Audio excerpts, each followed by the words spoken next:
Hi, this is Vinny Santana, triathlon coach at Iron Guides. I'm experimenting with a new format here. We've done a lot of practical videos before and some of them on theory. So the concept here is to try to mix it up, both of them.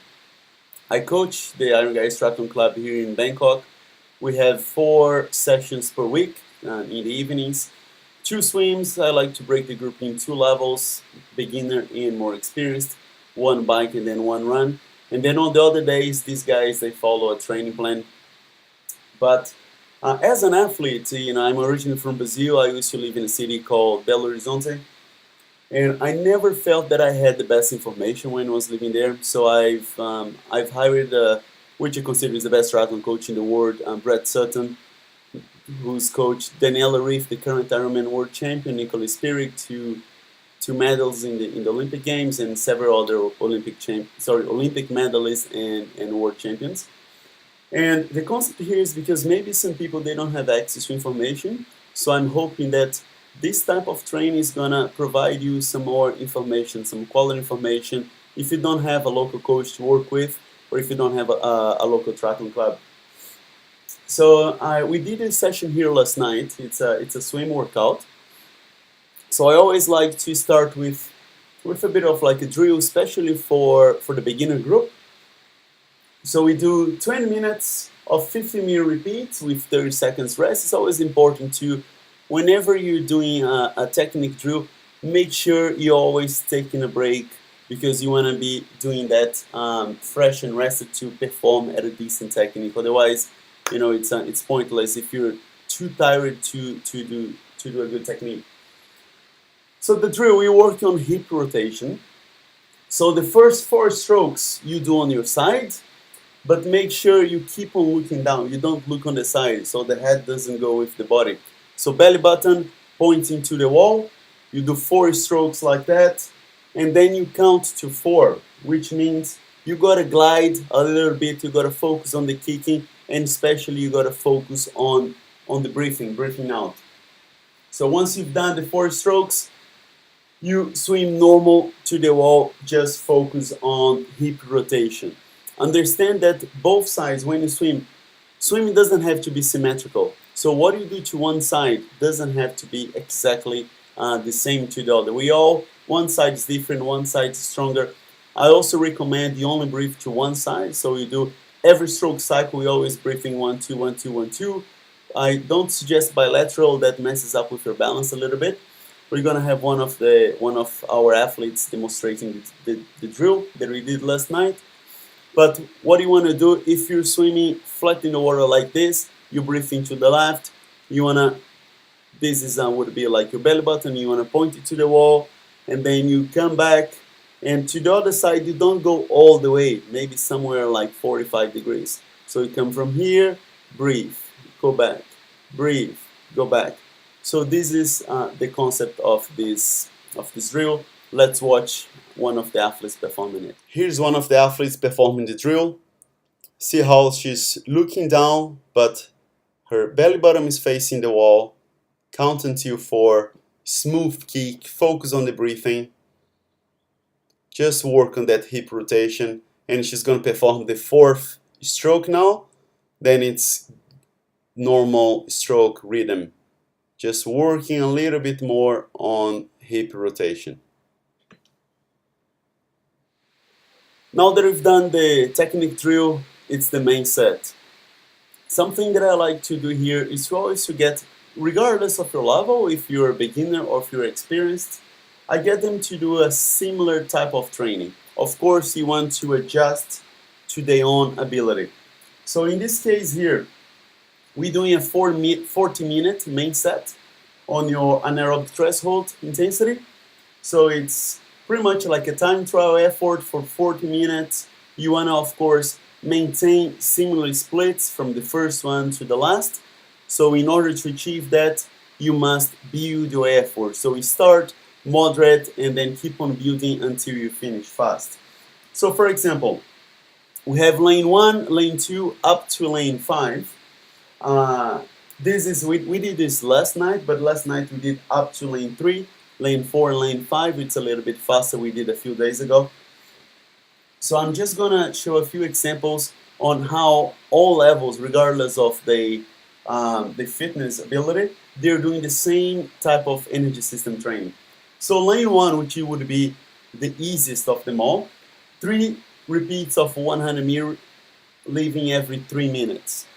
And we do this 4 times with 1 minute in between. So this is 9 minutes with an extra minute, that's 10. 4 times, that's 40 minutes main set. On the same time, we have lane 5. Lane 5, they're doing 5 times 100 on 150. So that's 910 with an extra minute. That's 10 times 4, 40 minutes, 40 seconds. So pretty much the same. And the main question here is, why are you breaking this in so many 100-meter repeats? You know, I see a lot of athletes, they go to the pool, they swim like 2K non-stop, 1K, whatever, like 50 minutes. But I always like to break the work down. Not always, most of the time. And there is a few benefits to it. I'll try to explain quickly the difference. So let's use this this lane here is a good one. So it's a 215 send off. So 4 times 100 on 215. 4 sets. This is 16 100s. So we have 2 options for this workout. You could either swim 1.6K non-stop. Let's say that you can perform this in 2 minutes per 100 pace. So that's a 32-minute thing. Or in this case, we're doing 16 100s on 215 send off. This would be somewhere like an intermediate level swimmer. And what's the difference here? So I'm trying to draw like a very basic graphic here, just to illustrate. So here we have the heart rate, and here the number of repeats. This is 1, halfway, and then all the way. So let's use the 1.6K non-stop first. So this athlete is going to start somewhere here. The heart rate very quickly goes to where it stays more or less all the way to the end. It kind of goes up a little bit towards the end, but it's steady. And that means, let's say it's 165 with a 2 minute per 100 pace. Now, when you break the work down, so you're doing 4 sets of 100. I'm going to use the blue pen so you make it a little bit easier to visualize. So the first 100 meters is going to be pretty much the same. I'm just going to draw next to it.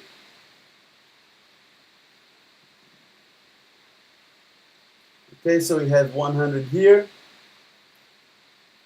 But as we're doing on a 215 send-off, let's say that athlete can, because of the extra rest, he can swim in 155, and then he takes a break. So the heart rate, probably need a new pen.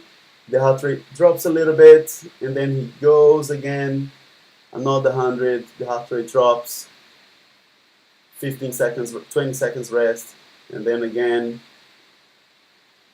So this continues on and on and on. And then every 4, we have a longer rest. So maybe the heart rate drops a bit more.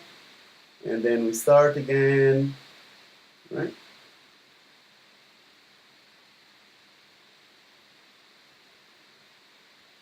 So on and on and on. And what's the main difference here? Looks somewhat similar. Well, you can see the heart rate zone is going to be very, very similar. So what are the difference and what's the benefit of breaking continuous swim into short repeats, especially for beginner athletes? First of all, you swim a little bit faster with the same aerobic load. So the average heart rate here would have been 165. In the blue, maybe 160 or maybe 155. So it's pretty much the same. So the training load is the same. You're not taking, but you're swimming faster. So you're swimming faster. You swim with a better technique because you take a 20-second rest every after every 100. So it's enough that you can focus on your technique. You can always swim with a better technique rather than do like a 32-minute thing that you start to struggle and then the technique starts to go. So you're teaching yourself, one, how to swim faster, and two, how to swim with a better technique, and the aerobic load is pretty much the same.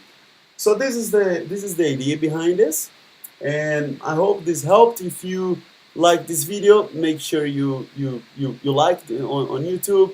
Also subscribe to your channel. I plan to upload one of these every once in a while. We have 4 sessions here per week, so we try to do weekly or bi-weekly.